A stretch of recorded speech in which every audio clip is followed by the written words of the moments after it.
Rogamos ainda para aqueles que estão desempregados. Suplicamos por todos eles, que tu lhes supras as necessidades e que eles não desperdicem o desemprego, que eles o aproveitem para confiar mais em ti, para depender mais do Senhor, para orar mais, para saber que de ti deriva todo o dom perfeito, deriva também toda a boa dádiva. Ó Deus bendito, nós rogamos também pela situação política do nosso país. Tu és Rei, Tu és Deus Todo-Poderoso, Tu reges tudo, Tu governas todas as coisas, Tu tens tudo sob controle, porque a Tua palavra nos diz que o que acontece aqui no reino dos homens acontece pelo vento que sopra diretamente do céu, onde está o Teu trono.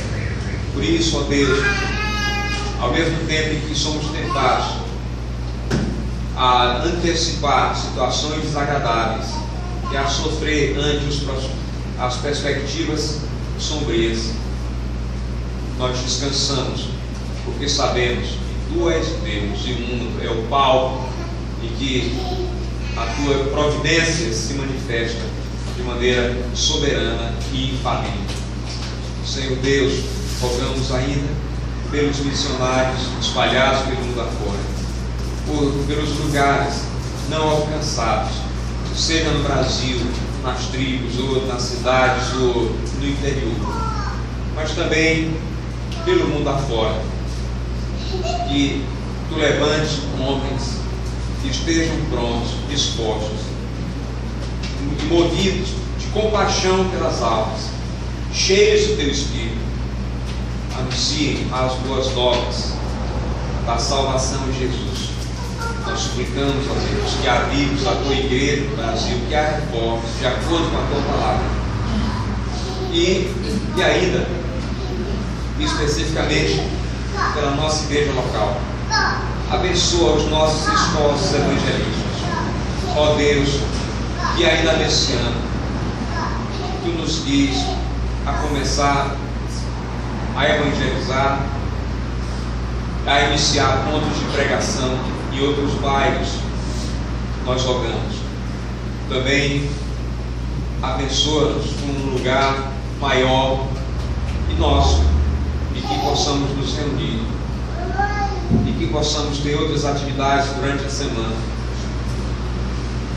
servindo a nossa comunidade e funcionando realmente a partir do modelo paroquial, servindo as pessoas, atendendo aos necessitados e principalmente anunciando o glorioso Evangelho de nosso Salvador. Ó Deus bendito, nós Te rendemos graças agora pelos Teus inúmeros feitos, pela Tua bondade para conosco, pela Tua provisão, pela nossa saúde, pelo menos saúde que ainda que muitos tenham algumas dificuldades, algumas limitações, mas ninguém está doente ao ponto de não poder vir à Tua casa, de não poder Te adorar juntamente com os outros santos. Nós Te agradecemos, Senhor, porque nos deste os sacramentos, a Tua santa palavra, nos deste, ó Deus, o Teu Espírito que nos guia a toda a verdade, e tens nos beneficiado com a Tua longanimidade, com a aliança pela qual nós temos a segurança de que nada nos afastará do Teu amor. Ó Deus bendito, agora vamos abrir a Tua palavra. Nós rogamos que a explicação dela, mesmo que simples, seja usada pelo Teu Espírito e sirva para a edificação, para a convicção do pecado, para a instrução na justiça, para o nosso crescimento espiritual. Nós pedimos tudo isso, não baseado nos nossos méritos, mas nos de Jesus. Amém. Amém. Vamos abrir a palavra do Senhor em Isaías capítulo 64.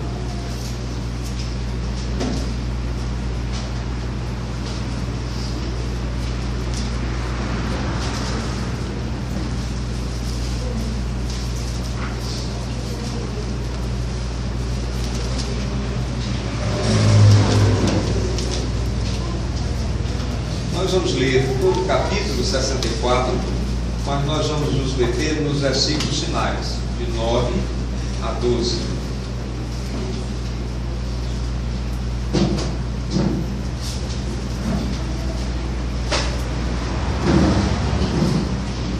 Eis o que diz a palavra do Senhor: ó, se fendessem os céus e descesses, se os montes tremessem na tua presença, como quando o fogo inflama os gravetos, como quando faz ferver as águas para fazeres notório o teu nome aos teus adversários, de sorte que as nações tremessem da tua presença. Quando fizeste coisas terríveis que não esperávamos, desceste e os montes tremeram à tua presença. Porque desde a antiguidade não se ouviu, nem com o ouvido se percebeu, nem com os olhos se viu Deus além de ti, que trabalha para aqueles que nele esperam. Saís ao encontro daquele que com alegria pratica a justiça, daqueles que se lembram de ti nos teus caminhos. Eis que te iraste, porque pecamos. Por muito tempo temos pecado e havemos de ser salvos. Mas todos nós somos como o imundo, e todas as nossas justiças como o travo da imundícia.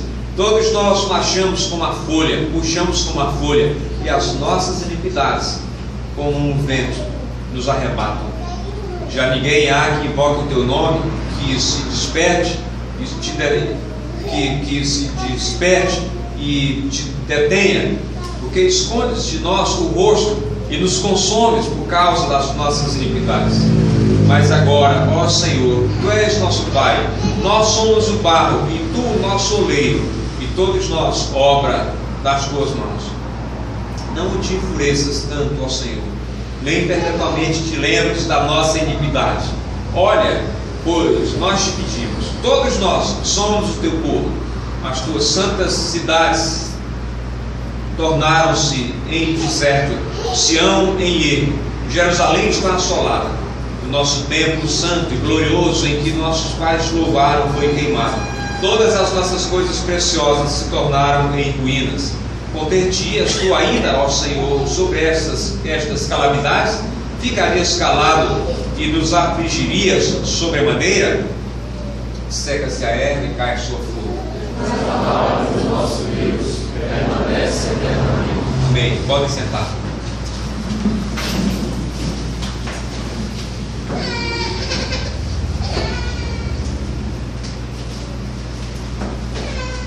Nós somos uma geração de pessoas que oram, que não oram, ou que oram muito pouco.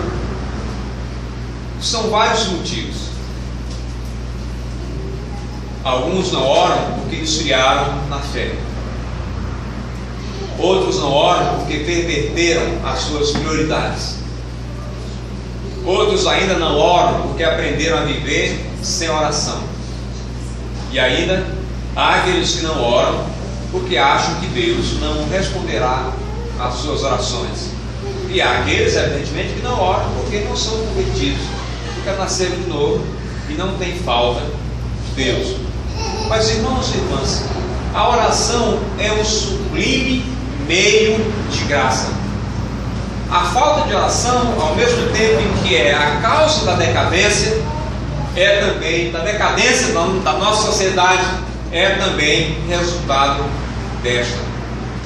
Vejam, que arma mais efetiva, além da palavra de Deus, nós temos para enfrentar os terríveis inimigos espirituais que enfrentamos, senão a oração ao Deus triuno. Não é qualquer tipo de oração, porque adeptos das falsas religiões oram, e as pessoas podem como que orar ou entender a oração como uma simples conversa, um simples desabafo, como que palavras jogadas ao ar, e não palavras, não clamores, não ações de graças dirigidas ao Deus da história, ao Deus da providência, ao Deus soberano, ao Deus triuno, ao Deus criador de todas as coisas.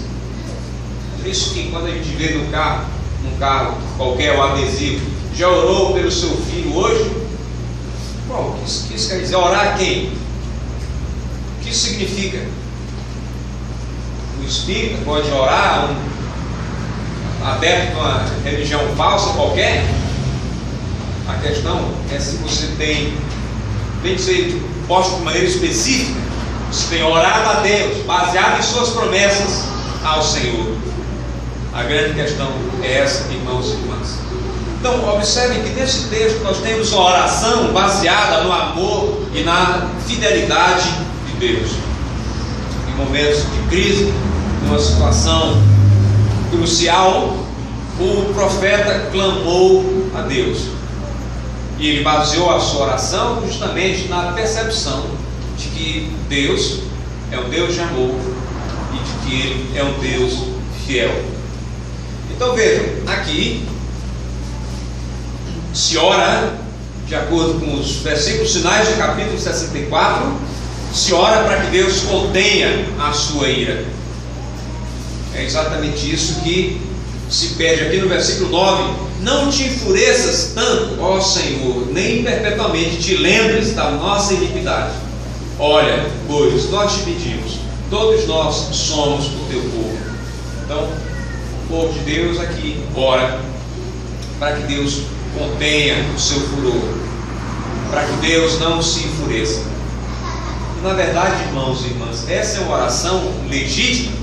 Nós vemos o salmista no capítulo 103, versículo 10, dizendo: não nos trata segundo os nossos pecados, nem nos retribui consoante as nossas iniquidades. Essa é a oração que você e eu devemos fazer.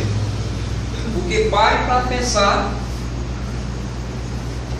o pecado que temos cometido contra Deus, as nossas ofensas para com o Senhor, e nós não nos arrependemos delas, nós não as confessamos a Deus.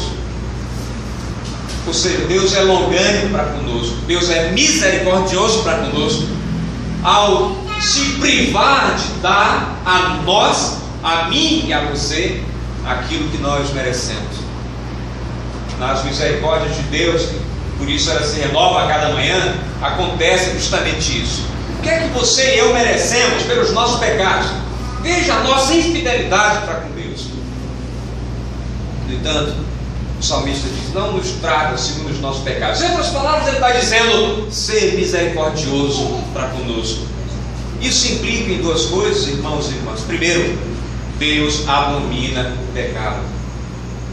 Abacuque nos diz, no capítulo 1, versículo 13: tu és tão puro de olhos que não podes ver o mal, e a opressão não podes contemplar.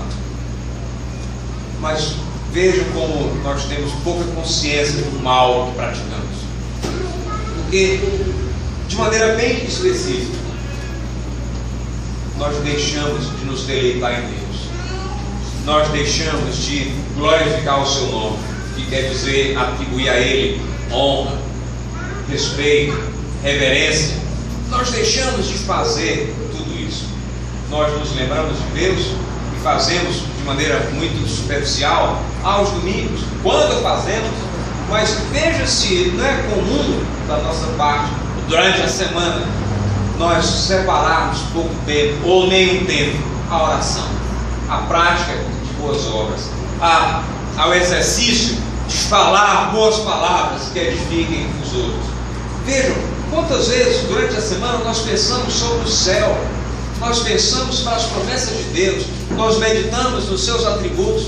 Vejam, irmãos e irmãs, quanto nós deixamos de aproveitar quem se dá o trabalho de desencavar em Cristo as riquezas da sabedoria e do conhecimento ocultas.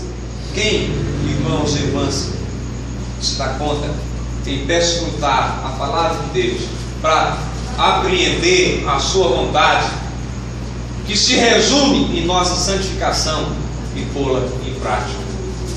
Mas também, o que nós acabamos de ler aqui, a oração pedindo a Deus que Ele não se enfureça, além de implicar em que Deus abomina o pecado, nos mostra também que a ira de Deus é terrível, como Hebreus capítulo 10, versículo 31 nos adverte, dizendo: horrível coisa é cair nas mãos do Deus vivo. Jonathan Edwards, o pregador do século XVII, salientava que a característica supremamente importante do céu e do inferno é o próprio Deus. Deus é o inferno.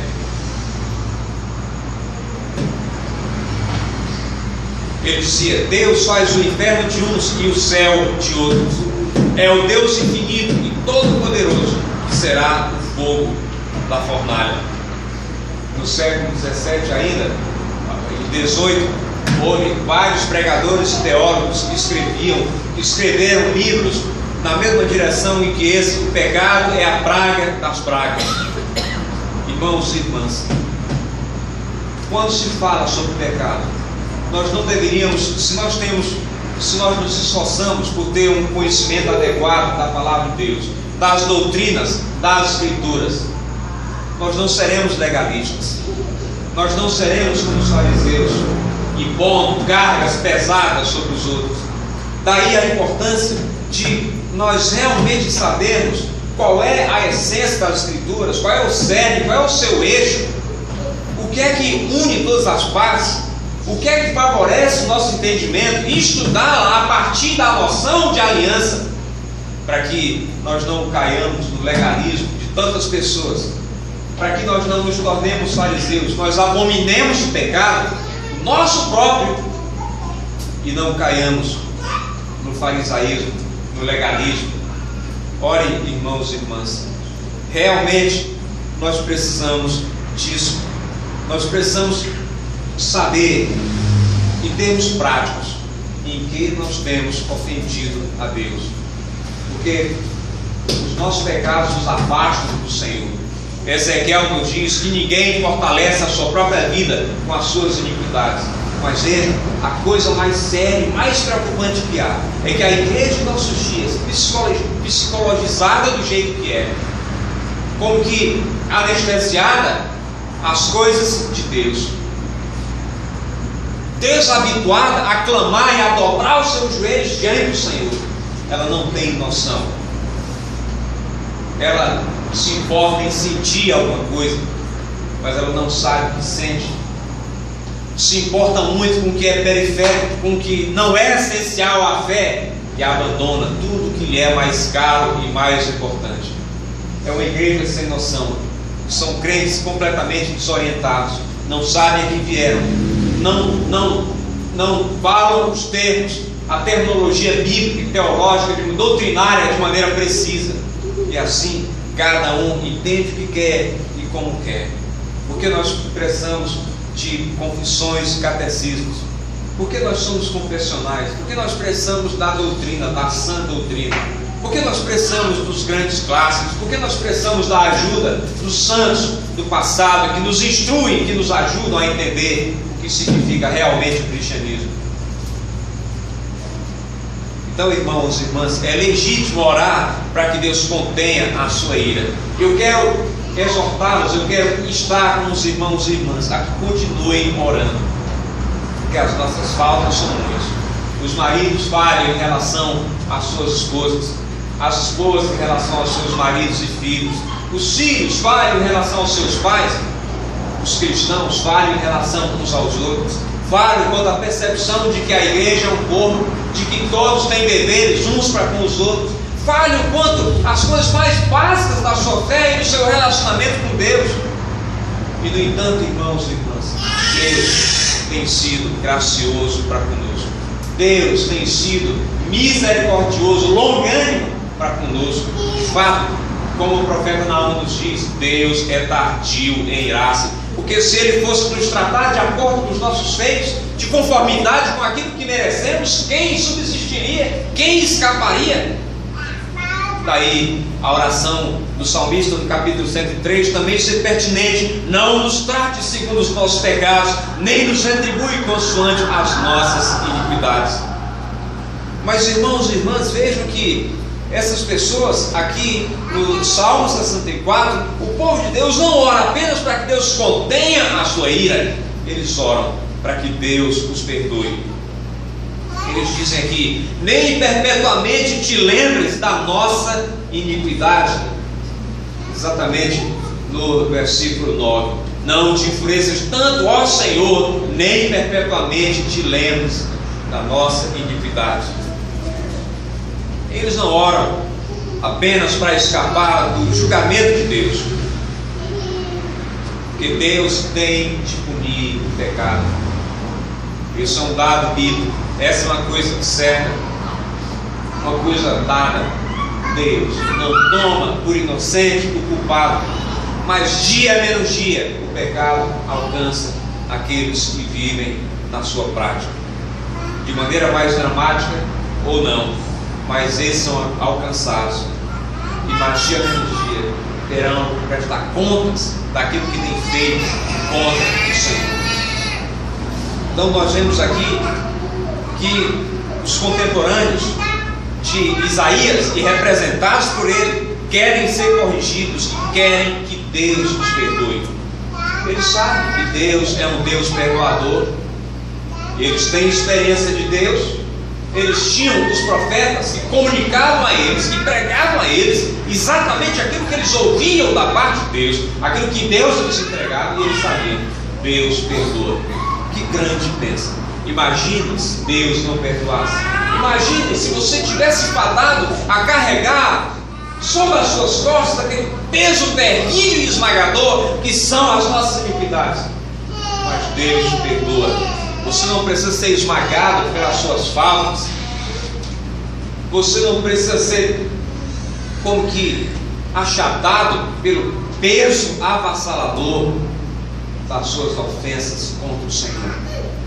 Você pode se desvencilhar daquilo como peregrino ao chegar à cruz, e tem aquele feixe terrível, assustador, horroroso sobre as suas costas, se desatar imediatamente e cair de despenhadeiro abaixo.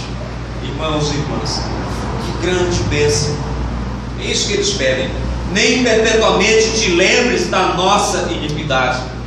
Nós podemos orar por nós mesmos, nós podemos orar uns pelos outros, os pais podem orar pelos seus filhos, nós podemos orar pela nossa nação, para que Deus intervenha, para que Deus fenda os céus, para que Deus desça, para que Ele não se detenha, para que a sua mão que não está encolhida de forma que não possa salvar, seja de fato estendida e nos alcance e tire a nossa sociedade, o nosso país, dessa miséria, dessa decadência moral e espiritual em que se encontra, e que aqueles que clamem a Ele sejam perdoados. É isso que pedem os contemporâneos de Isaías. Eles querem ser corrigidos, eles querem ter os seus caminhos aplainados, eles querem que aquelas pessoas, eles querem que haja conversão, eles querem que aqueles que seguem no caminho contrário a Deus deem a volta, retornem ao Senhor, passando por uma mudança de mente, aquilo em que consiste o verdadeiro arrependimento, uma mudança de mente.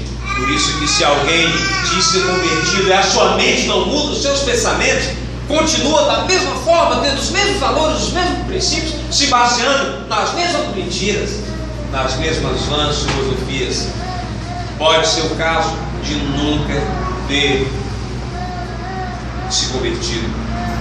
Então, irmãos e irmãs, é isso que eles pedem. Eles querem que Deus os perdoe. E a razão para isso é simples. Primeiro, eles sabem que ninguém pode escapar ao julgamento do Senhor. Você conhece alguém que já escapou na história bíblica, na história do Antigo Testamento, bem como do Novo Testamento, em todo o escopo das Escrituras? Quem teria escapado ao julgamento do Senhor? Quem, tendo enfrentado, tendo desafiado Deus dos céus, escapou ileso? Não foi o caso de Sodoma e Gomorra, não foi o caso dos contemporâneos de Noé, não foi o caso de pessoa nenhuma, não foi o caso do reino do norte, do reino de Israel, quando este foi levado cativo pelos assírios. Tampouco foi o caso dos judeus do reino do sul, quando foram atacados por Nabucodonosor e suas forças, que passaram 70 anos no exílio. Não foi o caso dos judeus do século I, quando no ano 70 foram perseguidos, foram forçados à dispersão, por causa do pecado que cometeram, porque abandonaram o Rei da Glória. O que você acha que tem acontecido no Brasil? O que você acha Por que você acha que o nosso país é como é?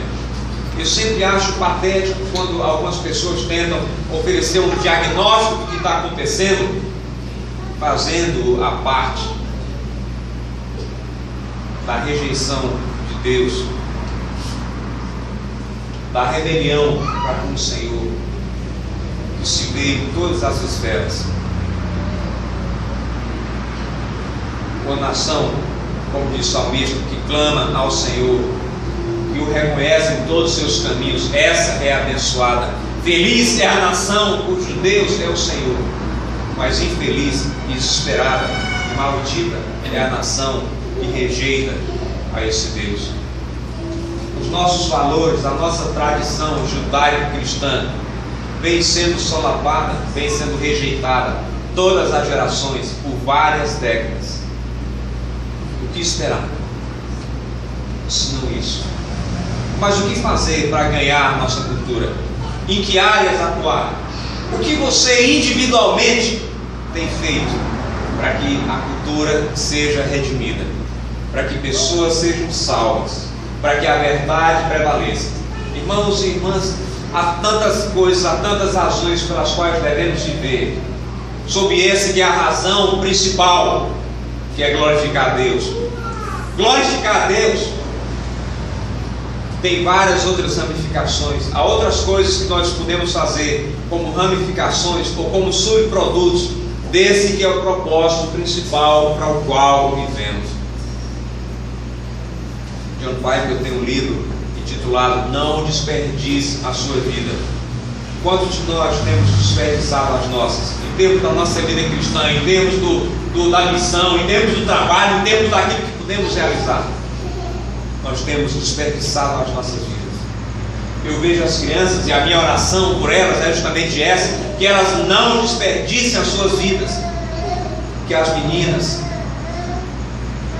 cresçam e se dediquem e desde já aprendam o máximo que puderem, seja para defender a fé, porque elas vão precisar, seja para ensinar aos seus filhos, seja para servir de suporte aos seus maridos, seja para serem colunas na igreja orando, instruindo as outras, seja para serem aquelas que aonde quer que forem, têm uma palavra perspicaz, podem falar com sobriedade sobre o que está acontecendo, e os meninos também, para que sejam pregadores.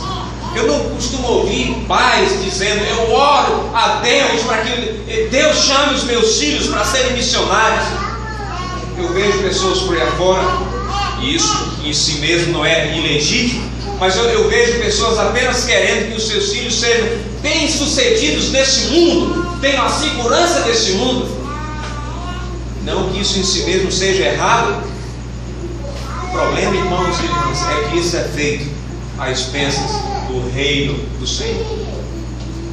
E quanto desânimo nós vemos em nossos dias, quanta falta de entusiasmo. E essa palavra entusiasmo é particularmente interessante, porque ela significa justamente ser cheio de Deus. Uma pessoa entusiasmada é uma pessoa que está cheia de Deus. Quantos estão cheios de Deus? Quantos estão cheios do Espírito Santo? Quantos estão interessados em infundir nos seus filhos, em inculcar neles esse amor, esse interesse, esse desejo por conhecer a Deus, por conhecer e prosseguir conhecendo? Eu vejo jovens desperdiçando as suas vidas. Eu vejo pessoas que passam tanto tempo, que perdem tanto tempo com coisas supérfluas, com coisas fúteis, que não pensam sobre a vida com seriedade, que não enxergam as coisas do ponto de vista de Cristo, que não conseguem pensar com a mente dele. E o resultado são vidas desperdiçadas. Ainda que você não seja chamado para ser missionário em algum lugar, na profissão que você exerce, qualquer que seja, você pode ser usado por Deus, fazendo o melhor que puder, no tempo que lhe sobrar, atuar em outras áreas, se você tiver tempo, se naquilo que você faz, se não tiver todas as oportunidades para treinar os outros, para ensinar os outros, para comunicar vida aos outros, você pode somar os seus esforços aos de outros e como Jesus ir ao tanque de Betesda, ou atender os leprosos, os desvalidos, os rejeitados, mas não somente esses, aqueles onde quer que estejam, em desespero, em aflição ou em trevas. Eu particularmente acho que essa é a época em que nós devemos orar para que Deus torne os nossos filhos e filhas apologistas, missionários, pregadores, se Deus quiser. Se Deus não quiser, que o Senhor soberanamente os use do que quer, que lhe convier e que contribuir melhor para a sua glória.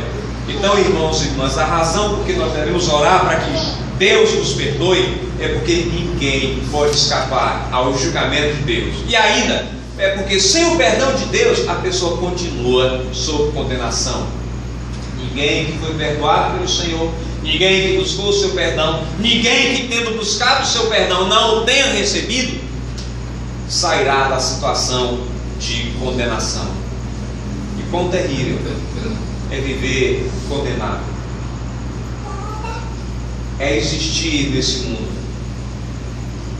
é viver, é correr atrás do vento, é ser como aquele personagem da mitologia grega que empurra uma pedra para que depois a pedra desça e novamente ele leva a pedra até um topo e depois ela desce novamente e ele passa a eternidade fazendo isso.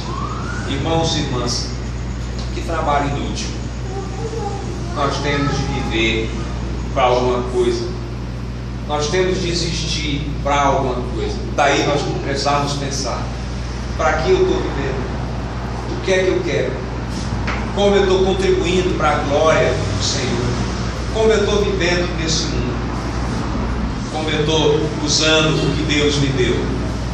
Mas observe outra coisa em terceiro lugar. Aqui a oração é para que Deus olhe para eles. Observe novamente o versículo 9. Não te enfureças tanto, ó Senhor, nem perpetuamente lembres das nossas iniquidades. Olha, pois nós te pedimos, todos nós somos o teu povo. O profeta pede que Deus seja gracioso e compassivo para com o seu povo. É isso que ele quer dizer com olha. E aqui o povo clama baseado na aliança de Deus. Eles simplesmente reivindicam as promessas de Deus. E eu já disse em outras ocasiões que nós podemos reivindicar, não decretar como fazem, mas reconhecer aquilo que Deus diz, aquilo que Deus promete, e pedir a Ele que nas suas misericórdias, na sua graça, Ele se digne a nos conceder aquilo que Ele disse que concederia. Veja que o apóstolo Paulo, na segunda carta a Timóteo, capítulo 2, versículo 13, diz: se somos infiéis, ele permanece fiel, pois de maneira nenhuma pode negar-se a si mesmo. Agora, para concluir, observe nos versículos finais, versículos 10 a 12, o profeta descreve a situação que o levou a orar. No versículo 10, veja, o profeta fala aqui sobre a igreja, sobre a antiga aliança. Ele diz o seguinte no versículo 10: as suas santas cidades tornaram-se em deserto, Sião em ermo, Jerusalém está assolada. Essa era a situação da igreja sob a antiga aliança. Mas isso que descreve a antiga aliança, a igreja da antiga aliança, também descreve a igreja sob a nova aliança. Vejam, irmãos e irmãs, as tuas santas cidades tornaram-se em deserto, em sequidão. Vejam as igrejas, tanto barulho, tanto entretenimento, espiritualmente são áridos, são verdadeiros desertos, são lugares ermos. A igreja está assolada pelo falso ensino, assolada pelas mentiras, assolada por tudo que obscurece a glória do Senhor. Esse é o cenário. Esse é o cenário que caracteriza a igreja que quer ser relevante. ela não pode, ela não tem vida, ela não tem perdão. As pessoas olham para os crentes hoje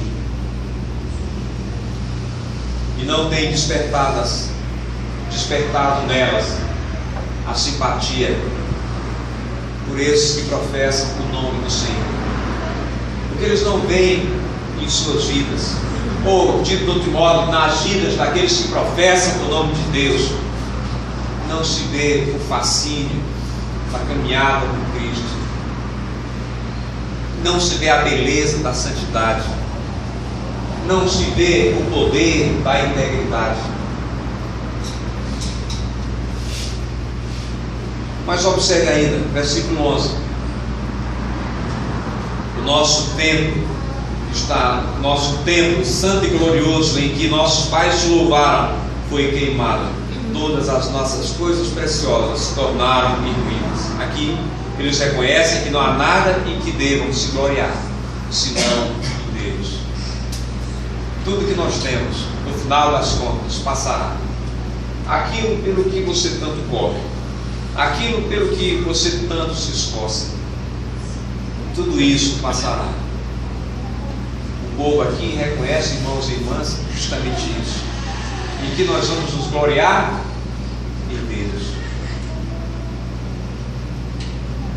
Às vezes se fala, fulano conseguiu um emprego, mas que grande bênção. Irmãos e irmãs, o emprego só é uma bênção se esse não nos afastar de Cristo, se esse nos der condições de glorificar o seu nome, de atender a comunhão dos santos, de não rejeitar os atos do Senhor, senão aquilo que muitos consideram uma bênção é na verdade uma maldição, porque lá no fundo só em Deus nós devemos nos gloriar. Por fim, o versículo 12: conter-te-ias tu ainda ao Senhor sobre essas calamidades? Ficarias calado e não afligirias sobremaneira? Aqui eles mostram a sua confiança de que Deus não permitirá que os homens zombem da sua glória. Vejam, irmãos e irmãs, esse é o cenário em que nós devemos orar a oração do versículo 1, para o qual eu chamo a sua atenção agora. Ó, se fendesses os céus e descesses, se os montes tremessem na tua presença. Essa é a oração que nós temos para orar ao Senhor continuamente.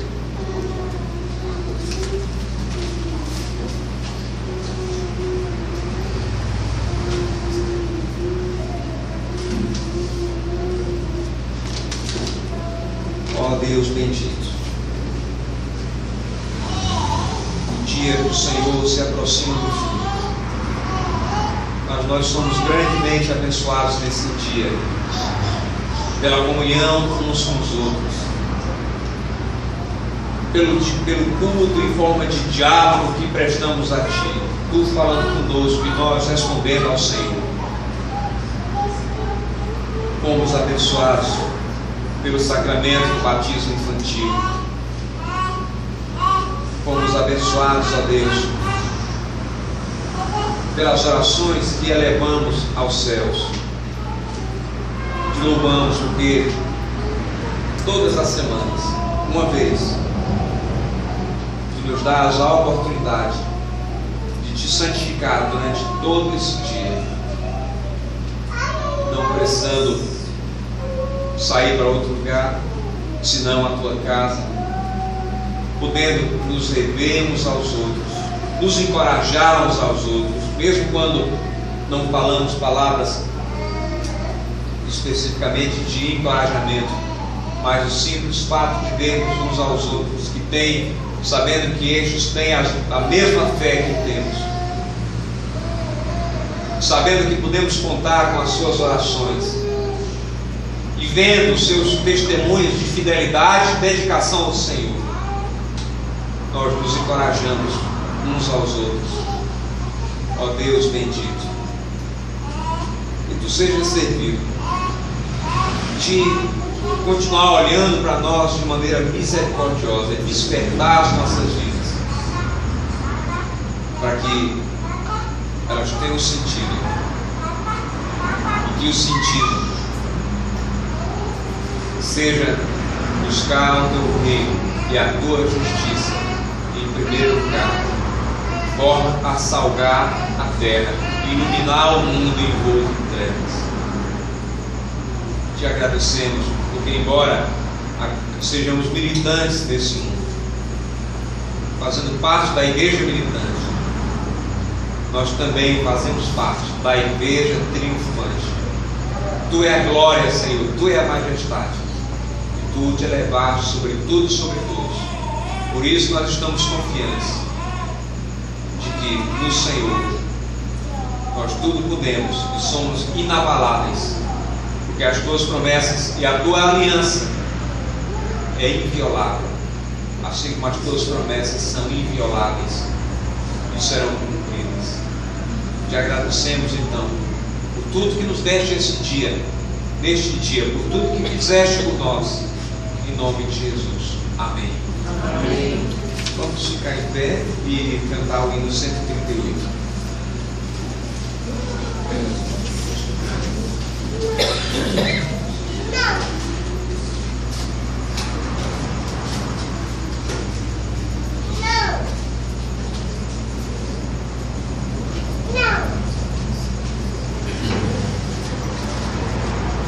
Ó bondoso Salvador, sê Tu meu amparador, negras ondas de aflição, fortes ventos perto estão, deste espanto e do terror, vem salvar, ó bom Senhor, e no porto faz entrar, e a barca sem treva, consternado dessa dor, sem refúgio, sem vigor, meu medroso coração vem rogar de proteção,